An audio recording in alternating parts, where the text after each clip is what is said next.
안녕하세요. 터닝포인트 세 번째 시간입니다. 구속사가 창세기 3장 15절부터 시작되었다는 말을 해왔습니다. 구속사의 진행에서 세 번의 터닝포인트에 대해서 언급을 했는데, 그 첫째가 모세를 통한 출애굽 사건이라고 했고, 둘째가 예수 십자가 사건입니다. 이 두 가지는 이미 지나간 사건들이죠. 그런데 오늘 말씀드리려고 한 것은 세 번째 21세기 터닝 포인트에 대해서 말씀을 나누려고 합니다. 여기서는 구속사의 완성 단계의 이야기들이 주로 중심이 되어 있습니다.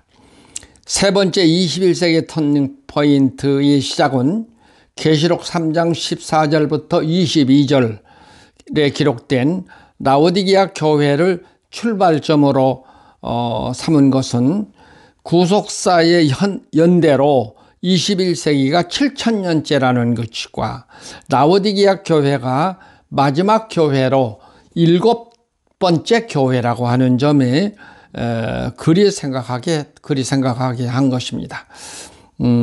마지막 교회 이야기.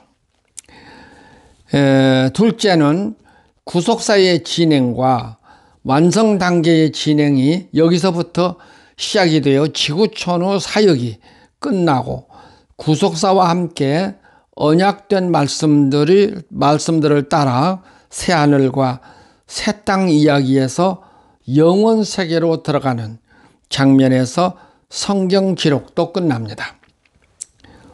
그런 점에서 아주 매우 중요한 대목이죠. 구속사의 진행 과정에서 수많은 우여곡절을 겪으면서 수많은 사람들이 이런저런 이유들을 따라 도중에 낙오되고, 그 중에 남은 자들이 있어서 이 구속사는 명맥을 이어온 것입니다.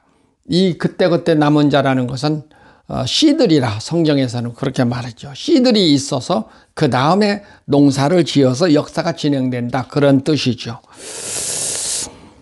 지금 세 번째 터닝 포인트란 점을 믿음을 갖고 주목해 주셨으면 합니다.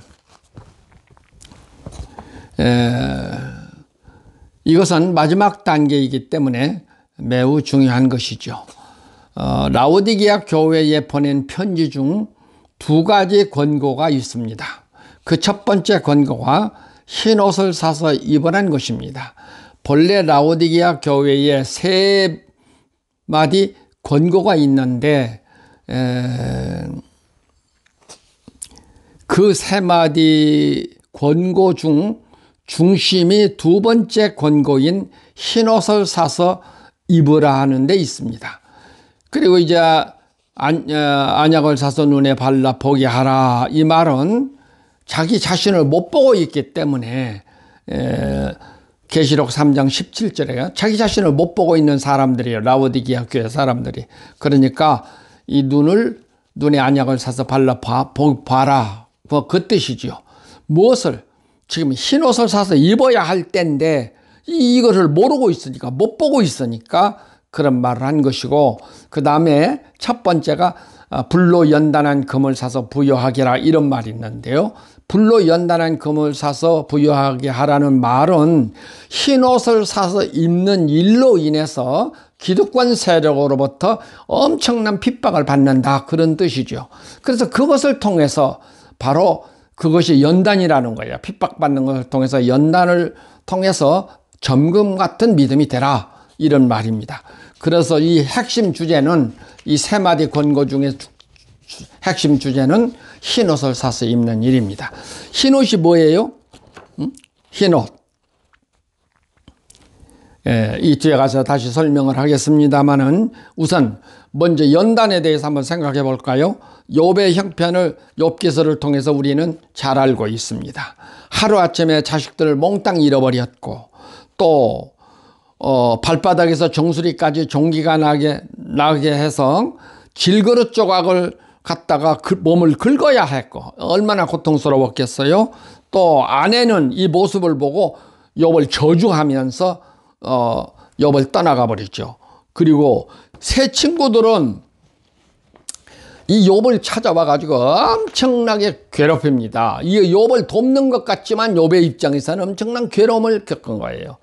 네가 이런 이 망해버리고 이 기가 막힌 처참한 이 아주 형편이 된 것은 네가 하나님 앞에 죄를 졌기 때문 아니냐. 그런 거로 먼저 하나님 앞에 회개를 하라 이런 거예요. 근데 이 욥의 입장에서는 하나님 앞에 죄를 져서 이게 온 게 아니잖아요. 이런 시련이. 예? 사탄과 지금 하나님과 지금 욥을 놓고 시험하는 거예요. 그래서 이 중간에서 욥이 이런 연단, 이런 시련을 겪는 것이죠. 그런데 이 욥의 세 친구들은 죄가 있어서 이런 시련을 겪는 거라고 생각하는 거예요. 그래가지고 막 공박을 하는 거잖아요. 세 친구가 돌아가면서 이것처럼 미칠 일이 없는 거예요. 아, 그라이도 지금 고통스러운데 현실적으로 봐도 말이죠. 정말로 참 기가 막힌 일인데 이 친구들이라고 한층 와서 이게 오히려 공박을 하니까 이게 더 마음이 아픈 거예요. 제가 경험해 보니까 그래요. 이게 더 몸에 무슨 종기가 나서 이거 그런 게 아니고 아내가 떠나가 버려서 그런 아픔도 아니고 자식들이 한꺼번에 몰살당해 버려서 그런 것도 아니라 이 오히려 이 친구들이 공박하는 것이 훨씬 더 마음을 아프게 하는 것입니다. 근데 이걸 통해서 욥이 연단을 받은 거예요. 그러니까 그것을 이 성경에는 기록을 해서 여기서 욥은 그가 나를 연단하신 후에는 내가 정같이 나오리니 욥기 23장 10절이죠. 그래서 연단은 점금 같은 사람을 만든다는 것입니다. 하나님의 새로운 세계를 위해서 이거는 흰옷을 사서 입는 일을 위해서 흰옷을 사서 입는다는 말은 교회 개혁을 말한다는 것이잖아요. 이 개혁을 하는 일을 위해서 기득권 세력들이 가만히 있어요? 엄청나게 정말 핍박하고 괴롭히죠. 이게 연단이라는 거예요. 그러니까 이걸 두려워하지 말고 이 연단된 금을 사서 부유한 자가 되어라. 많은 연단을 받는다고 해서 그거 낙심하지 말고 부유한 자가 되어라. 이 말을 지금 하고 있는 것입니다. 그 다음 두 번째 권고는 뭐예요? 이 라오디게아 교회에서 문을 두드리면서 문을 열라 한 것입니다. 이거 주목하세요. 이제부터 이걸 주목하세요. 라오디게아 교회 안에 예수가 있다 없다 그랬잖아요. 지금 예수는 어디에 있어요? 라오디게아 교회 문 밖에 있는 거잖아요. 그래서 라오디게아 교회를 두드리는 거예요. 문을 열라고. 그러니까 라오디게아 교회 안에는 사실상 예수가 없는 거잖아요. 문 밖에 계신 예수라는 거예요. 예? 근데 예수는 이걸 지금 권고하는 거야. 문을 두드리면서 문을 열어라. 그러면 나는 너와 더불어 먹고 너는 나와 더불어 먹으리라. 이런 말을 한 것입니다. 지금 21세기 교회는요. 문을 열어야 돼요. 문을 연다는 뜻이 뭐예요? 여러분 이 메시지 이런 것들을 받아들여라. 이제 문을 연다는 뜻이에요. 하나님의 말씀을 전하는데도 딱 빗장을 걸고 문을 안 열면 어떻게 변화가 일어날 수 있어요? 그 안에 예수가 없는데 그대로 그냥 가요? 없으니까 이것을 본 사람은 눈을 뜨고 본 사람은 안약을 사서 본 사람은 문을 열어야 하지 않겠습니까? 그래야 예수가 그 안에 들어가서 나는 너와 더불어 먹고 너는 나와 더불어 먹는다는 거 아니에요? 이거 빗장 걸어놓고 예수는 밖에 세워놓고 여러분이 그 안에서 아무리 주여 주여를 찾는다고 해서 이 사람들이 구원 받습니까? 안 되는 거잖아요. 왜 이 권고를 안 받아들이냐? 그 말이 한마디로 말해서 내가 문 밖에서 두드리는데 문을 열어라 하는데도 이런 세상에 정말로 참 이게 뭐 때문에 그래요? 여러분 전통으로 내려온 그 전통 때문에 그런 거잖아요. 예? 로마 교회가 되면서 종교를 만들어 버렸다고 그랬잖아요. 교회를. 그러니까 그 안에 예수가 어떻게 계시냐고요. 그런데 21세기가 되어서 이제는 시간이 없으니까 하나님도 이런 조명을 주신 거잖아요. 문을 두드리니까 문을 열어라. 문을 여는 사람은 나는 그에게 들어가서 그와 더불어 먹고 그는 나와 더불어라. 이런 약속을 하고 있는 것입니다. 여러분 이거 깊이 생각을 하셔야 돼요. 전통만 따라서 주여 주여만 교회당에 가서 일요일마다 한다고 해서 구원이 이루어지는 것이 아니라니까요. 왜 이걸 몰라요? 라오디게아 교회가 7번째 교회라니까요. 7000년째 더 물러설 곳이 없는 상황입니다. 유럽이나 북미의 교회들을 보면서도 그걸 그냥 전혀 무관심해버려요. 이런 얼마나 기막힌 일이에요. 에? 이런 소리를 한다고 해서 내게 돌을 던지려고 하지 마세요. 오히려 이것을 감사하게 생각해야 됩니다. 이런 심각한 문제를 말한다고 하는 자체가 여러분이 이것을 정말로 어쩌면 복이잖아요. 이런 말씀을 증거할 수 있게 하셨다는 자체가 하나님의 은혜요, 복이잖아요. 만약에 모르고 그냥 지나가 버린다고 해보세요. 라오디게아 교회는 겉만 교회일 뿐 내용은 잃어버린 교회입니다. 문을 여는 자는 동거의 삶을 회복한다는 약속입니다. 내가 너와 더불어 먹고 너는 나와 더불어 먹는다는 이 말이 무슨 말이에요? 동거 생활의 회복, 예? 잃어버렸던 이 삶을 다시 회복시킨다는 언약이란 말이에요. 이것을 안 받아들이면 되겠습니까? 지금 이 성경에 기록된 말씀을 제가 지금 전하는 것입니다. 꼭 명심하세요. 그래서 제가 앞에서부터 그런 말을 한 거예요. 예배드리면 안 되는 거다. 예배드리면 빈집이 되어버리는 거다. 이 말을 한 것입니다. 어쩌면 1600년 동안 이시를 해왔기 때문에 마지막 교회에서는 뭐가 돼? 빈 교회가 되어버린 거잖아요. 예수 없는 건 빈 교회죠.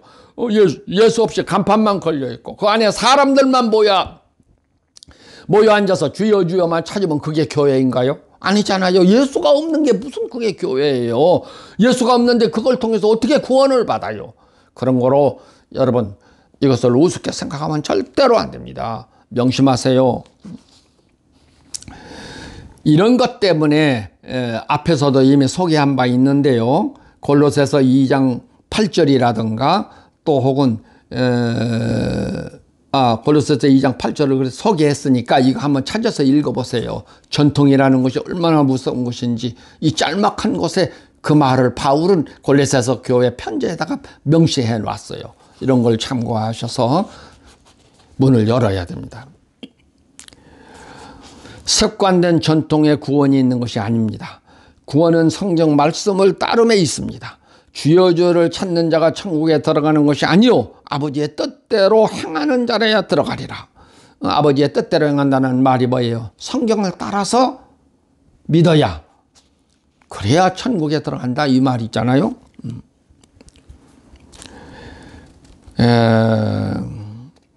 만약에 지금도 예배를 고집하는 사람들이 있다면 그분은 종교의 신자는 되어도 그리스도의 몸으로서의 교회는 영영 불가능한 사람이 되고 맙니다. 심각한 일입니다. 여러분 꼭 명심하세요. 예? 전통 따라서 내가 몇십 년 동안 예수 믿어왔는데 그것만 생각하고 그러지 마세요. 예. 하나님은 계시의 진행이 된다고 그랬잖아요. 내가 10년 전에 예수 믿은 것, 50년 전에 예수 믿은 것 그거 생각하지 마세요.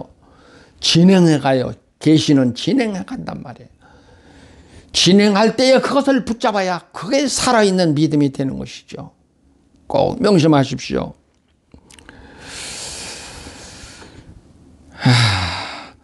주여 주여를 찾는 자와 아버지의 뜻대로 행하는 자의 운명은 전혀 결과가 달라진 것입니다. 꼭 명심하십시오.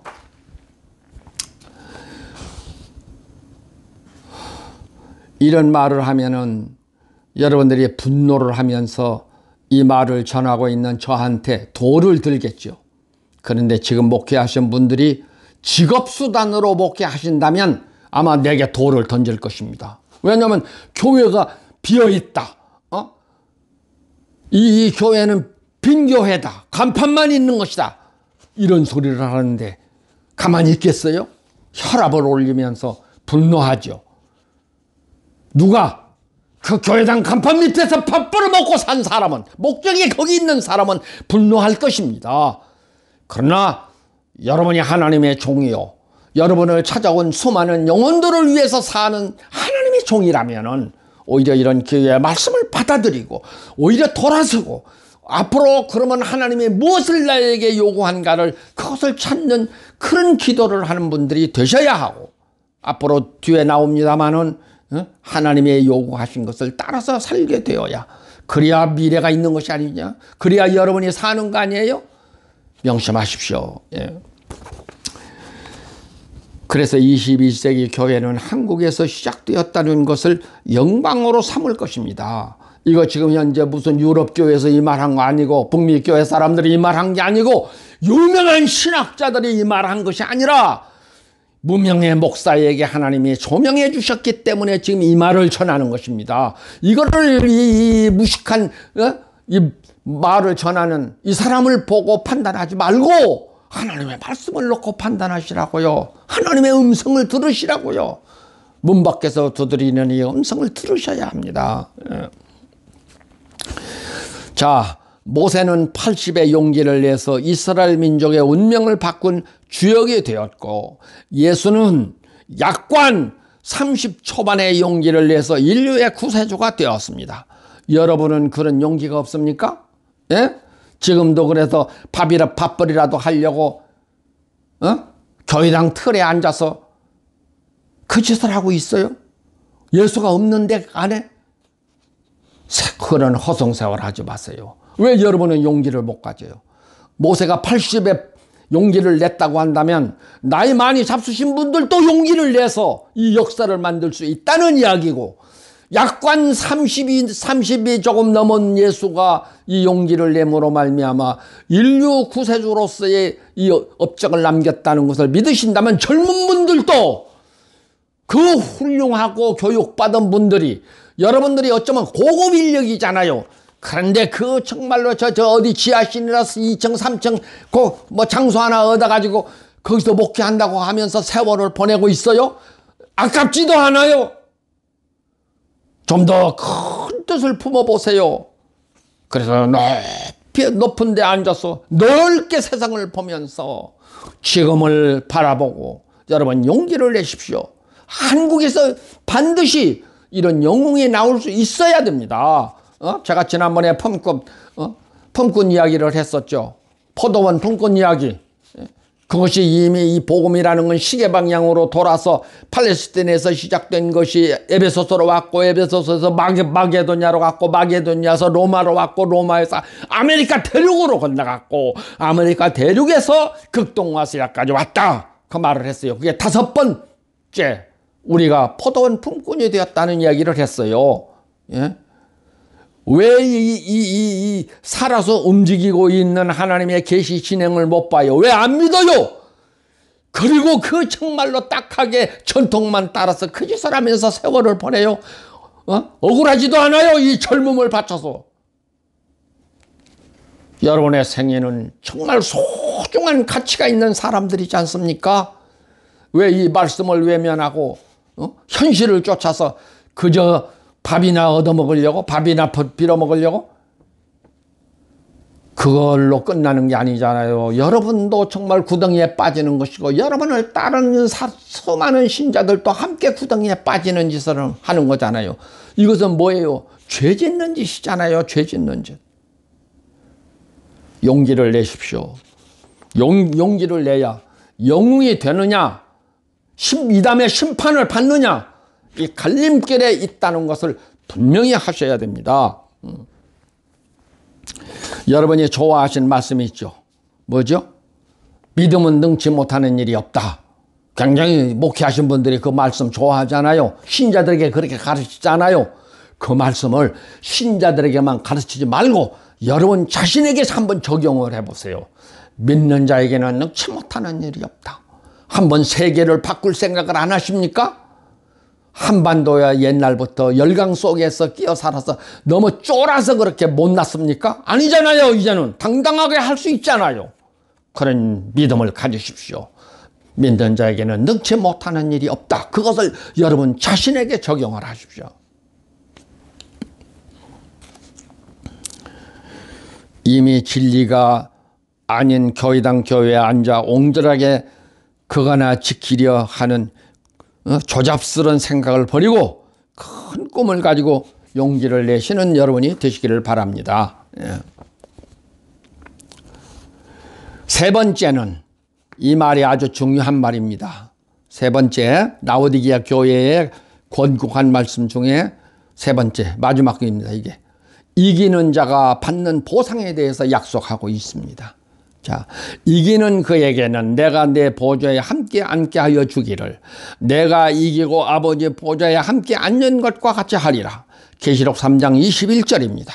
앞에서 문을 여는 자에게는 예수님과 동거의 삶을 약속하신 것이고, 이기는 자에 대한 약속은 보좌의 약속입니다. 그런데 보좌의 약속은 무슨 뜻이죠?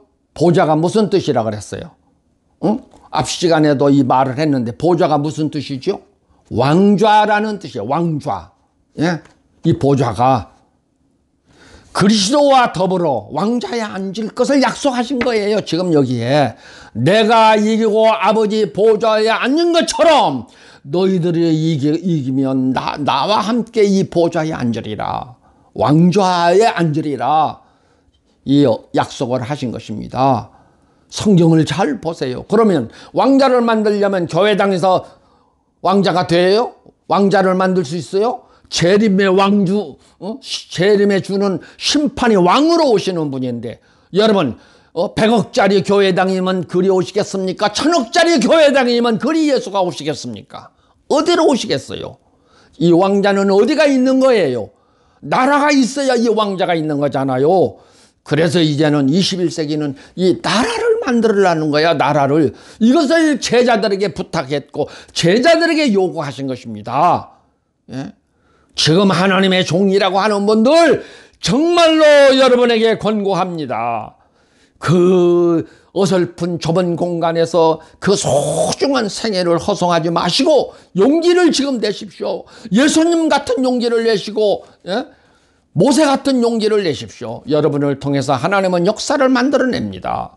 그래서 나라를 만들어야 거기에 왕이신 예수가 임하신 것이고, 이것을 만든 여러분에게는 이 보좌를 지금 약속하고 있는 것입니다. 이게 그냥 자리가 아니란 말이에요. 이기는 자는 나와 함께 너희에게 보좌를 앉게 하리니. 이 말 얼마나 정말로 중요한 것이에요. 이 땅에서 장관 하나 하는 것도 가문의 영광으로 생각하는 세상에 이게 지금 이게 이 땅에 무슨 장관 하나 하는 것과 같습니까? 가톨릭의 저 추기경들이 앉는 자리와 같은 것 같아요, 이게? 아니에요. 추기경 자리보다도 훨씬 더 우월한 자리잖아요. 왜 그래요? 가톨릭이라는 건 종교국가라니까요, 종교국가. 종교라는 것이 삼켜버렸어요, 가톨릭은. 그런데 개신교는 지금 얼마나 무한한 것이 우리 앞에 펼쳐져 있어요. 예? 가톨릭의 추기경보다도 더 훨씬 위대한 보좌가 약속된 것이라고요. 이걸 믿으십시오.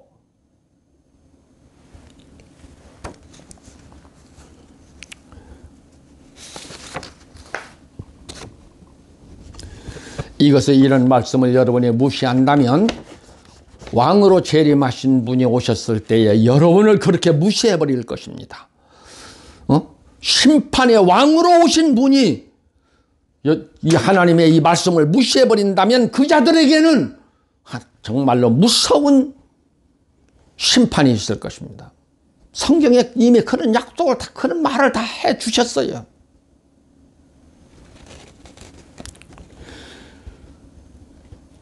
자, 마지막으로